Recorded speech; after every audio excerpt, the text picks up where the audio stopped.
As the founder of the Athlete Career Lab, she equips athletes with the tools to build their resume, brand, and network, crafting a personalized game plan for life beyond the field.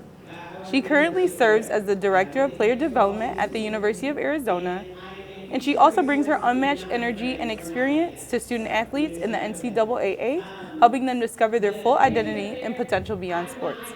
Her professional journey includes leadership roles at San José State University, Boise State, and Rocky Mountain High School, where she was a 7-time champion winning head coach, teacher of the year, and a transformational mentor. Her motto is never settle. So she was born from being told she wasn't quite enough, and she's been breaking the barriers ever since. Can you let us know who you are and why it's so important for you to be here today? So I think the identity that I really have aligned with in the last 6 years is I'm a mom. An identity because I had my own children, but truly since I've been in my professional career, I've been a mom and a mentor to hundreds of athletes over my career because I got into education, I got into coaching. I've been that sort of leader for those young people. And of course, yes, I do, have the traditional sense of being a mom, but I've realized that I am someone that wants to impact the lives of, future generations. And that is really what gets me up out of bed in the morning. So I just identify with that leader for the next generation of leaders. That's so beautiful. And just not even a question, but as I'm sitting here with you, right, we have this look of this heart to heart. She's such a down-to-earth person. And so for you to be in this space and doing things and you developing so many different programs, what do you really feel like the first step you need to take in this space is? Well, I always say that the first thing you need to do is you just need to say yes. So we usually stop because we're concerned about all of the things that you could brain dump all the things that possibly go into what it is. And I know I personally get overwhelmed with what's possible. So a strategy that I use is I just brain dump what is possible. And then from that list, I determine what I can say yes to in that moment. It also allows me to figure out what I have capacity for. So being a yes person, whether it be a professional that's building programs and trying to take steps forward, or for an athlete that's trying to transition out of sport and figure out what's next for them, it starts with saying yes. That's so beautiful, especially for someone who overthinks and you see the possibilities of everything. It does get overwhelming.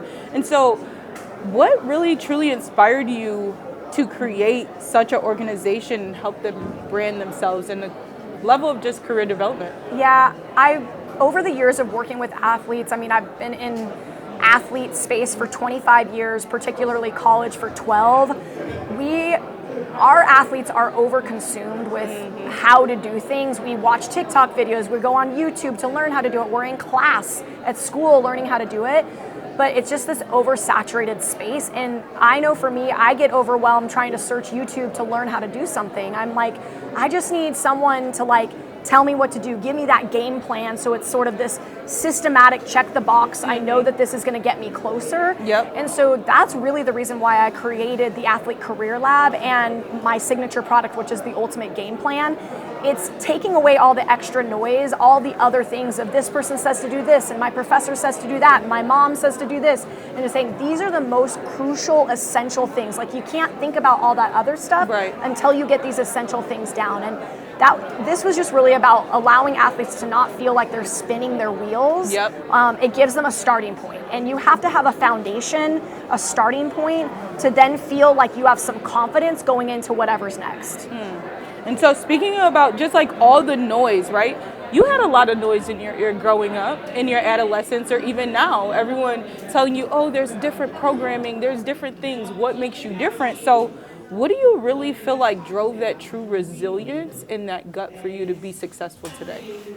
I had great leaders in my life that, my mom particularly, that, faced a lot of challenges, that I watched every day get up out of bed and, put one foot in front of the other and we don't have a choice. We have to move forward in a lot of things. I think that my family in general has, just shows a lot of grit. We're a blue collar family, and it's about like what's next as far as like making sure you get your education, making sure you're a good person, making sure you're leading others and taking people along with you. So I think in general, watching that within my family, and then personally, reflecting on what I've done and what I've been through and how I've used it, the emotional maturity that goes into that doesn't just happen at 18 to 24 years old, right? It evolves, it takes time.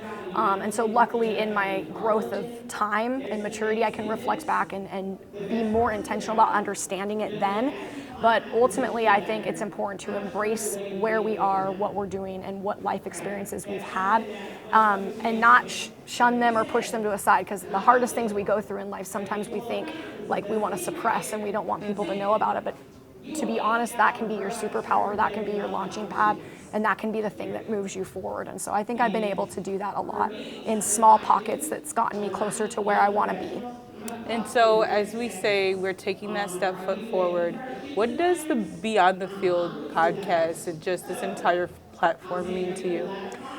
The player development field is one that, for the last maybe 10 years has sort of become a newer, emerging job. We haven't seen a lot of it throughout the nation, and more we're seeing universities pop up with these roles. And of course in the athletic space as far as professional sports goes. So what Beyond the Field for me really means is that we are going back to the root. We are leading our future leaders. Those of us that are in it, that are doing it, that are experiencing it, that are having the wins but having the losses, right. We're paving the way for what's next. And this isn't, in my mind, this is an emerging career. We're going to start seeing this hopefully at the high school level, yes. At the junior college level, especially with athletics going the way that we're going. I personally don't see it leaving athletics. I see it being more emphasized because we are putting a lot of money in athletes' pockets at a young age, and we are devaluing the academic experience because there's so much money in college athletics. So player development, financial literacy, career development, all of those things I think are eventually going to surface at even a greater level than what they are now. So Beyond the Field is a way for us to amplify that, and make sure that people who are decision makers are listening. I love that. Well, thank you so much for gracing us on the stage and on the side of just what is going to be such an amazing movement for the industry. And I hope you have safe travels back home. Thank you so much. It's been a pleasure, and I appreciate Ed and all he's done with Beyond the Field. Yeah.